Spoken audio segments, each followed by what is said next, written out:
Ethiopia's leaders and the century-long dream of the Renaissance Dam. Addis Ababa.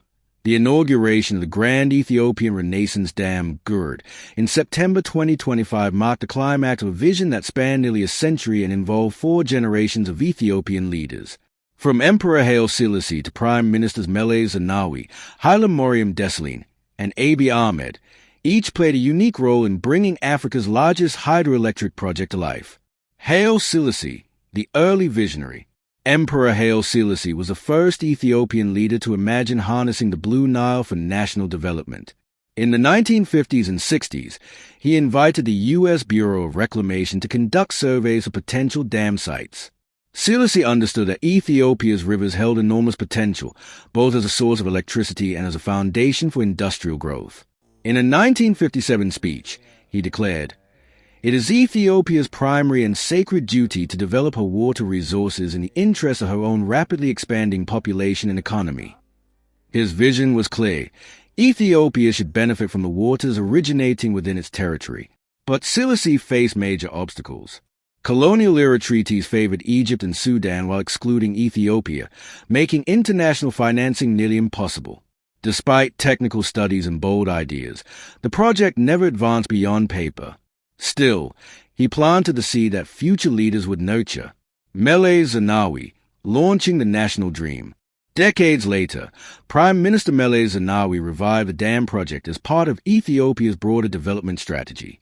In April 2011, he officially launched the construction of GERD, framing it as a cornerstone of Ethiopia's plan to achieve middle-income status by 2025. At the time, only about 20% of Ethiopians had access to electricity. Mele's envisioned GERD producing more than 5,000 megawatts of power, tripling the country's generation capacity and fueling industrial parks, irrigation, and urban growth. Beyond development, the dam became a symbol of sovereignty. Ethiopia, he argued, would no longer be bound by colonial treaties that ignored its rights. Because international lenders refused to finance a project due to Egyptian opposition, Mele's turned to Ethiopians themselves. The government issued bonds, encouraged public donations, and even mobilized contributions from the diaspora. The slogan, "It's my dam," captured public pride. For many Ethiopians, contributing to the dam, no matter how small, was a patriotic duty. Mele's did not live to see it completed, but his determination and financing model ensured construction moved forward. Hailemariam Desalegn, guarding the momentum. When Mele's died in 2012, Hailemariam Desalegn stepped in during a delicate transition. His tenure was marked by political unrest and growing ethnic tensions, but he remained committed to safeguarding the dam's progress. Hailemariam's leadership was less about grand speeches and more about continuity. He made sure construction stayed on schedule, financing channels remained open, and Ethiopia's commitment to the project did not falter despite instability at home. For many Ethiopians, GERD became the one issue capable of uniting the country across political and ethnic divides. Hailemariam leaned on that symbolism, presenting the project as a national glue at a time when the country faced growing internal challenges. Abiy Ahmed, from dream to reality.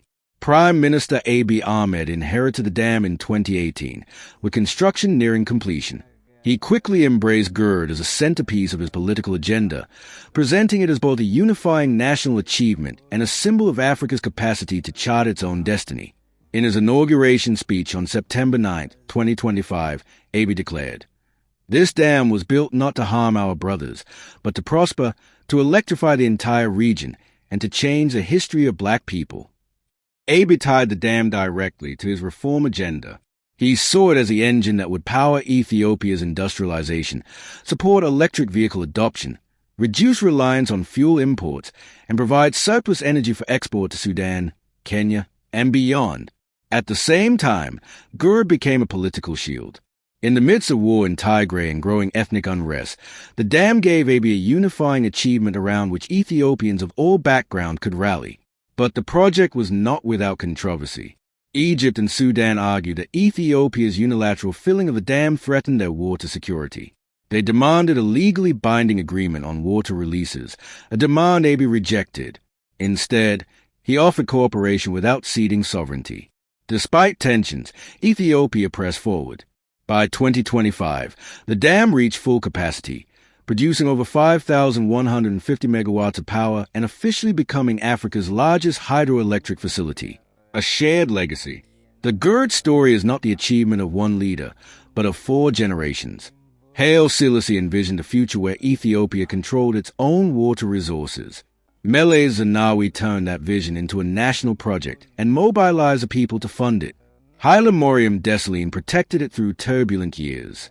Abiy Ahmed delivered the final chapter, inaugurating it as a global symbol of African ambition. The dam now supplies power to millions of Ethiopians, strengthens the national economy, and positions the country as a regional energy hub.